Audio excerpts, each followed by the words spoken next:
Ini yang perlu saya pahami, kita pahami ya. Banyak orang yang bikin pesantren dan banyak pesantren yang gulung tikar.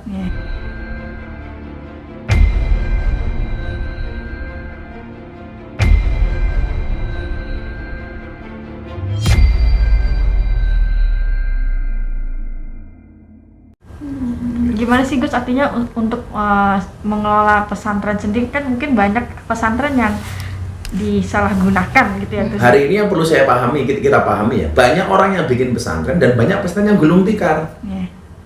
Kenapa? Salah satunya ya kadang-kadang karena merasa punya uang, kemudian bikin pesantren sendiri. Nah, sementara orang bikin pesantren itu kan tidak semata-mata uang.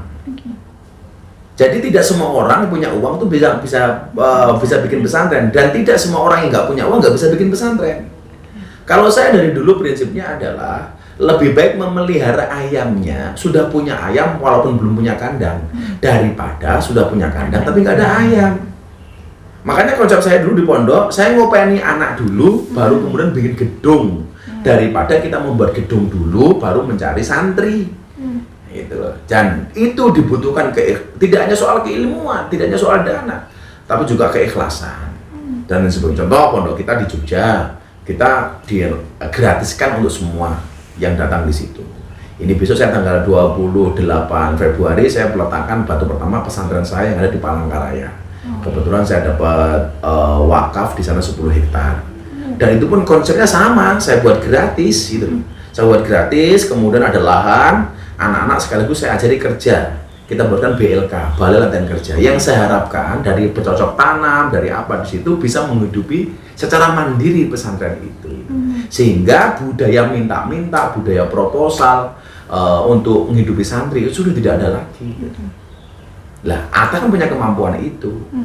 Dia cukup support kepada pesantren yang dia buat. Dan yang dipercaya harus benar-benar ada trust, ada kepercayaan. Setelah mendengar kabar kemarin, sempat ada komunikasi lagi nggak sih Gus perihal mungkin saya justru komunikasi dengan mertuanya si Mas Anang. Kebetulan Mas Anang kemarin ke sini silaturahmi ke saya karena udah lama nggak ketemu. Dia juga konsultasi dengan token asik yang dia buat itu, termasuk ngobrolin soal rencana pondok pesantrennya si Atta. Si Atta. Mas Anang pesan, Gus dibimbing terus lah, walaupun Gus sibuk ya tolong sekali dua kali di karoke lah, kata orang Jawa, disapa lah. Mas Anang kemarin malah banyak cerita soal happy-nya dia ketemu besannya mana. Gitu. Berarti melihat Atta yang maksudnya masih muda ini bisa jadi faktor anak muda lainnya juga. Saya berharap ini bisa menjadi sebuah virus kebaikan.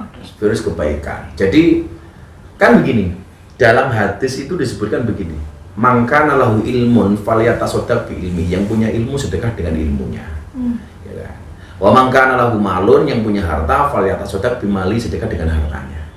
Wa mangkana lahu quwwatun, yang mempunyai kekuatan atau kekuasaan, ya falyatasaddaq bi quwwatihi, sedekah dengan kekuatan dan kekuasaannya. Nah, hari ini kan si Atta punya pengaruh, dia punya harta, walaupun mohon maaf dalam tanda kutip dia tidak punya ilmu pesantren. Artinya apa? Wa ta'awanu, mereka harus kerjasama dengan yang tahu pesantren.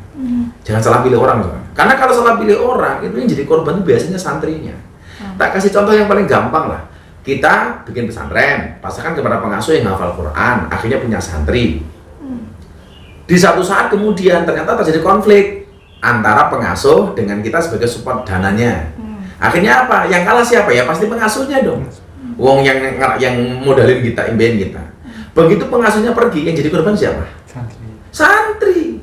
Kan gampang kalau seperti itu, cari guru lain loh. Metodologi ngajar Al-Quran itu beda-beda. Jangan sampai kemudian ganti guru, ganti ustadz, ganti kiai, yang jadi korban adalah santri.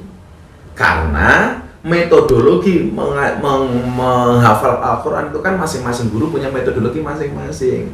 Kalau seperti itu, yang menjadi korban adalah si santri. Dan saya ingatkan jauh hari seperti itu. Makanya jangan sampai niat kita membangun pondok tapi justru berhenti di tengah jalan karena kesalahpahaman seperti itu.